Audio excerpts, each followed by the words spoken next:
ലോകാത്ഭുതങ്ങളും പുസ്തകത്തിലല്ലാതെ പിന്നെ ഞാൻ കണ്ടിട്ടുള്ളത് പൂക്കളുണർന്നിരിക്കും പാട്ടിലാണ്. അങ്ങനെ കോട്ടയത്ത് നിന്ന് ഒരു ലോകാത്ഭുതം കാണാൻ വേണ്ടിയിട്ട് ഞാൻ പോകുന്നുള്ളത് എൻ്റെ ജീവിതത്തിൽ ഞാൻ ഒട്ടും പ്രതീക്ഷിച്ചിട്ടില്ല. അതും എൻ്റെ ഗേൾസിൻ്റെ കൂടെ. എവിടെയൊക്കെ പോയെന്ന് പറഞ്ഞാലും നമ്മുടെ വൈബുള്ള മനുഷ്യന്മാർ കൂടെ ഇല്ലെങ്കിൽ ആ ട്രിപ്പിന് തന്നെ ഒരു രസം ഉണ്ടാവില്ല. അങ്ങനെ എൻ്റെ വൈബുള്ള രണ്ടെണ്ണങ്ങളുടെ കൂടെയാണ് കേട്ടോ ഞങ്ങൾ ഗേൾസ് ട്രിപ്പ് പഠിക്കുന്നത്. ഇപ്പോൾ ശ്രീയും രോഗവുമാണ് കൂടെയുള്ളത്. അങ്ങനെ നമ്മൾ 2 ദിവസം ട്രെയിനിലായിരുന്നു. 3ാമത്തെ ദിവസം രാവിലെ 10 മണിക്കാണ് ആഗ്രാക്കാൻ റെയിൽവേ സ്റ്റേഷനിൽ എത്തിയത്. നമ്മൾ ആഗ്ര പാക്കേജ് എടുത്തിട്ടുണ്ടായിരുന്നില്ല. നമ്മൾ തന്നെ താൻ അവിടെ ഇറങ്ങി ഊബറൊക്കെ വിളിച്ചാണ് താജ്മഹലിൽ എത്തിയത്. അപ്പോൾ അവിടെ നിന്ന് ഇറങ്ങിയിട്ട് കുറച്ച് ദൂരം ഉള്ളിലേക്ക് നടക്കാനുണ്ട്. ക്യൂ ഒക്കെ നിന്ന് സെക്യൂരിറ്റി ചെക്ക് കഴിഞ്ഞിട്ട് അകത്തോട്ട് നമ്മൾ കയറ്റി വിടത്തുള്ളൂ.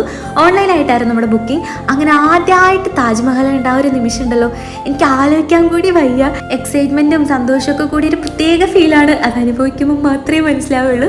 പിന്നെ നമ്മളിത് അകത്ത് കയറാനായിട്ട് ഈ ഒരു ഷൂ കവറൊക്കെ വാങ്ങിച്ചു.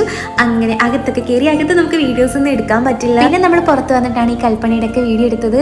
അങ്ങനെ ലൈഫിൽ വലിയൊരു ആഗ്രഹമുണ്ടോ സാധിച്ചത്. അങ്ങനെ താജ്മഹലും പോയി, പുറത്തു പോയി. മാർബിളിന്റെ കടകൾ ഒരുപാടുണ്ട്, അവിടെ പോയി ഷോപ്പിങ്ങും ചെയ്തു. റൂമിൽ പോയി റെസ്റ്റ് എടുത്തിട്ട് നെക്സ്റ്റ് ഡെസ്റ്റിനേഷനിലേക്ക് പോവാണ്. അപ്പോൾ അടുത്ത വീഡിയോയിൽ കാണാം. Bye dears.